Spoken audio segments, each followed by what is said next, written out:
Hey, it's Miss Taylor, and today we're gonna learn in Yellowstone. I'm so excited to be outside and in nature as we talk about poetry and writing and all things literature.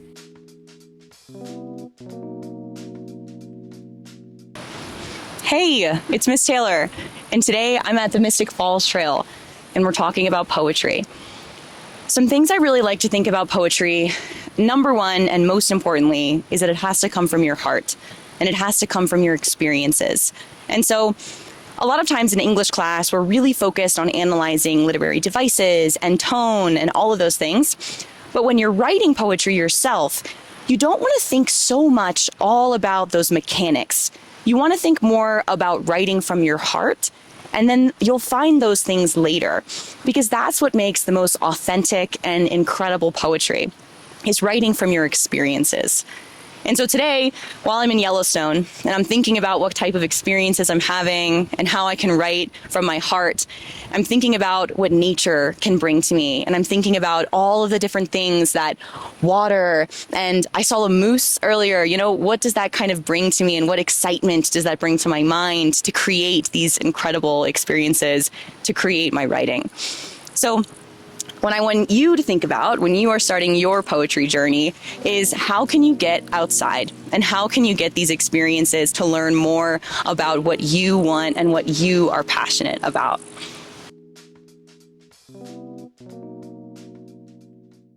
So some other aspects of poetry that I want you to think about are also meter. How can you utilize meter in your own poetry to create patterns that can then place emphasis on other things? And so you can think about rhyming, you can think about different types of stanzas. So a stanza is a group of lines in a poem. And when you're thinking about your stanzas, you can also think about more structured forms of poetry like sonnets, Shakespearean, or Petrarchan. Or you can think even more so about how you can make some sort of epic poem through that.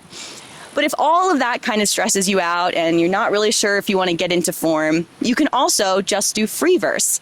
And free verse poetry is a lot more open. You can think about all of the different things that you want to organize more in a prose fashion. And so free verse is my preferred form of poetry, and a lot of modern poets like to use free verse as well. One of my favorite poets, Mary Oliver, creates some incredible poetry. And my favorite poem by Mary Oliver is Wild Geese. And I want to read that now. You do not have to be good. You do not have to walk on your knees for 100 miles through the desert repenting. You only have to let the soft animal of your body love what it loves. Tell me about despair. Yours, and I will tell you mine.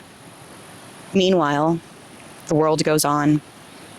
Meanwhile, the sun and the clear pebbles of the rain are moving across the landscapes, over the prairies and the deep trees and the mountains and the rivers. Meanwhile, the wild geese, high in the clean blue air, are heading home again.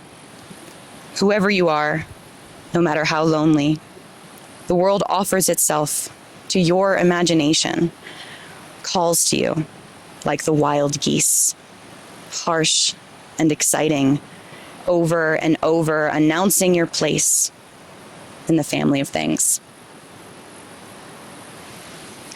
Incredible. I love Mary Oliver. I think she creates these poems out of nature and really focuses on that kind of eco-critical lens.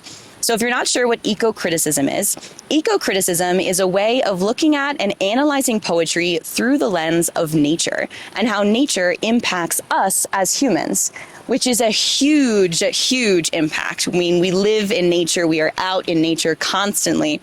And eco-criticism is one of my favorite ways to look at poetry.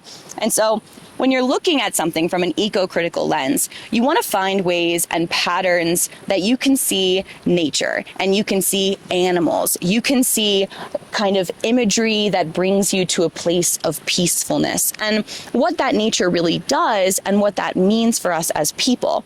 And so for Mary Oliver, specifically in her poem Wild Geese, she's looking at how the geese kind of represent us as people and how that represents our spirits. And so the wild geese are kind of living around us and experiencing these things. And we are also living just like the wild geese. And so ecocriticism is one of my favorite things to check out. And so Mary Oliver is kind of the number one poet that I look at when I'm focusing on that. But there are tons of other incredible poets that create great poetry around ecocriticism.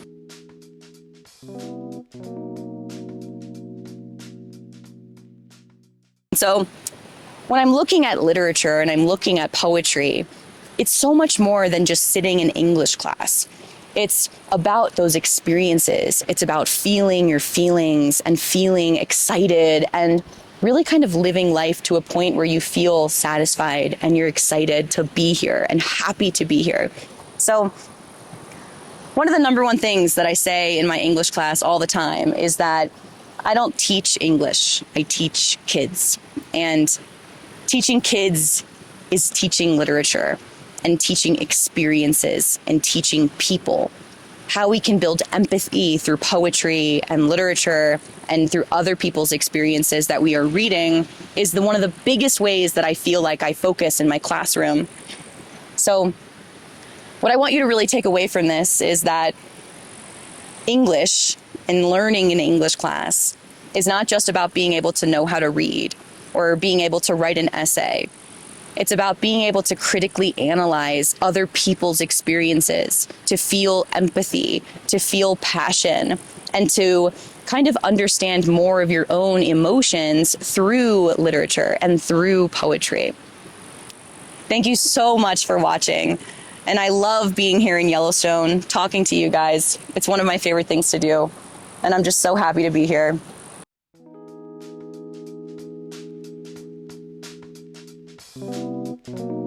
When we're thinking about mod school, and our biggest motto is how we can get outside, how you can take your learning to the next level and not just sitting at your desk and sitting at your computer. It's online learning in the offline world.